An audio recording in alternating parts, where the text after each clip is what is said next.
اچھا، رمضان کے والے سوال ہے کہ سحری کا وقت اگر ختم ہوتے ہوئے کھانا وہ بندہ یا سحری وہ کھا رہا ہو تو بالکل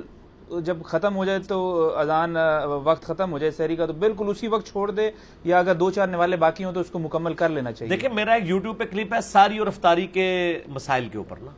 میں نے 4 لیکچر دیے ہیں، کم از کم وہ 6-7 گھنٹے کی ڈیوریشن ہے، رمضان کے سارے مسائل کور کیے ہیں، مسئلہ 53A B C D اسی میں سے کلپ ہے۔ یہ ابو داؤد میں حدیث ہے کہ نبی علیہ السلام نے فرمایا کہ جو شخص لیٹ اٹھائے، کھانا شروع کیا اور اذان شروع ہوگی، لیکن اس اذان سے مراد انڈیا پاکستان بنگلہ دیش افغانستان کی اذان نہیں ہے، نبی علیہ السلام کے زمانے کی اذان، اس کو میں بعد میں بریف کروں گا، یہ میں جملہ کیوں بولا۔ تو اس کے ہاتھ میں جو برتن ہے جلدی جلدی اس میں سے اپنی ضرورت پوری کر لے۔ نبی علیہ السلام کی اذان کیوں ہے؟ بخاری مسلم میں حدیث ہے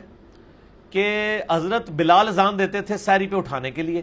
اور عبداللہ ابن ام مکتوم اذان دیتے تھے جیسے ہی وہ پو پھوٹتی تھی، طلوع فجر کی، طلوع آفتاب نہیں، طلوع فجر، صبح صادق، ختم سحری۔ وہ نابینا تھے، وہ دیکھ تو سکتے نہیں تھے، ان کو کوئی بتاتا تھا، وہ ایک بندے کی ڈیوٹی لگی ہوتی تھی، اس وقت تو ذرا گھڑیاں کوئی نہیں تھی، اب تو ہم بہت بہترین ایکوریٹ کیلکولیشن کر سکتے ہیں صحیح، مسلم پرو کے ذریعے اور باقی چیزوں کے ذریعے۔ تو عبداللہ ابن مکتوم فوراً اذان دے دیتے تھے، وہ اذان کا مطلب ہوتا تھا کہ پرو مسلم کا الارم بول پڑا ہے، ایگزیکٹ 7:06 پہ روزہ کھول رہا ہے تو 7:06 پہ ہی وہ اذان ہوتی تھی، آپ والی نہیں کہ ایک 7:01 پہ دے رہا ہے، دوسرا 7:15 پہ دے رہا ہے۔ یا ختم سحری میں ایک بندہ کہہ رہا ہے یار نماز تو 4 بجے ہے نا، ختم سحری تو ہو رہی ہے 3:25 پہ، اور چلو یار 3:35 اذان دے دیں گے۔ اذان ختم سحری کے لیے آج کل نہیں ہوتی، اذان ہوتی ہے نماز فجر کے لیے، اس زمانے میں ختم سحری کے لیے اذان ہوتی تھی، وہ اذانیں اور تھیں، آج کی اذانیں اور ہیں۔ یا آج سعودیہ میں جو اذانیں ہوتی ہیں نا، وہ واقعی وہ والی اذان نہیں ہے، وہ تو گھڑی پہ ایسے لے کے بیٹھے ہوتے ہیں، جیسے ہی وہ جناب ٹائم ہوا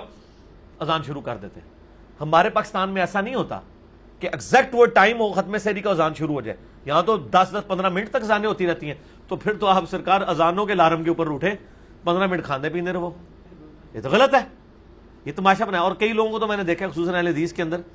سحری کر کے بیٹھ جاتے ہیں، اذانیں شروع ہوتی کہتے ہیں جلدی جلدی پانی پی لو پانی پی لو، روزہ ہی نہیں ہوگا۔ اور دوسری طرف حنفیوں کی ایکسٹریم ہے کہ وہ کہتے ہیں نہیں یہ حدیث تو ہے لیکن ہم اس پہ عمل نہیں کریں گے، وہ بھی غلط ہے۔ وہ ایک آسانی دین میں دی گئی ہے، جیسا کہ بخاری مسلم میں حدیث ہے جس نے طلوع فجر سے پہلے 1 رکعت پا لی اس نے پوری نماز پا لی، جس نے غروب آفتاب سے پہلے 1 رکعت عصر کی پا لی پوری نماز پڑھ لی۔ کیوں؟ 1 رکعت تو پڑھی اس نے عصر کے وقت میں، 3 مغرب کے وقت میں، لیکن وہ جوائنٹ تھی، یہاں پہ بھی 5-6 نوالے اس نے لے لیے ختم سحری سے پہلے، یہ اس کے ساتھ جوائنٹ ہو گئے۔ لیکن ایک بندے نے روٹین بنائی ہوئی ہے، اس کا کوئی روزہ نہیں ہوگا۔ میں تو سخت خلاف ہوں، الحمدللہ میری اپنی زندگی میں مجھے نہیں یاد پڑتا کہ بچپن سے لے کے ابھی تک میں نے کبھی کوئی ایسا دن آیا ہو کہ میں نے 5 یا 6 منٹ پہلے ہی ختم سحری نہ کر دی ہو۔ اور افطاری تو میں ویسے ہی 3-4 منٹ بات کرتا ہوں، کیونکہ وہ آپ کو پتا ہے آپ کے ٹائم ٹیبل ہی غلط بنے ہوئے ہیں۔ افطار پہ تو میرا کلپ بھی ہے، سنی شیعہ کا اختلاف اور وقت افطار کے اوپر، لاکھوں لوگ دیکھ چکے ہیں یوٹیوب پہ، لوگوں کے لیے پریشانی بن گئی ہے۔ تو یہ مطلب ابو داؤد کی حدیث اس بندے کے لیے جو کبھی کبھار لیٹ اٹھے۔ اچھا اگر آپ اتنا لیٹ اٹھیں کہ آپ کھا بھی نہیں سکے تو آپ روزہ چھوڑ دینا سر، 8 پیرا روزہ رکھنا کوئی نیکی تو نہیں ہے، نہ رکھیں روزہ، اس کی بعد میں قضا کر لیں، ضروری ہے کہ آپ نے 8 پیرا روزہ رکھنا ہے۔ اور اگر آپ بغیر کھائے پیے روزہ رکھ سکتے ہیں تو آپ کو شریعت نے اجازت دی ہے، ضرور رکھیں، لیکن ضروری نہیں ہے کہ آپ نے روزہ رکھنا ہے اگر آپ کی سحری ٹھیک نہیں ہوئی۔ اسی لیے الٹی کا مسئلہ بھی آتا ہے نا ابو داؤد میں، بخاری کے اندر لوگوں کو کلیئر نہیں ہوتا۔ صحیح بخاری میں انس بن مالک کا قول موجود ہے کہ جو شخص خود الٹی کرے اس کا روزہ ٹوٹ گیا، اور جس کی خود بخود آ جائے، انگلی ڈال کے نہیں کی، اس کا روزہ نہیں ٹوٹا۔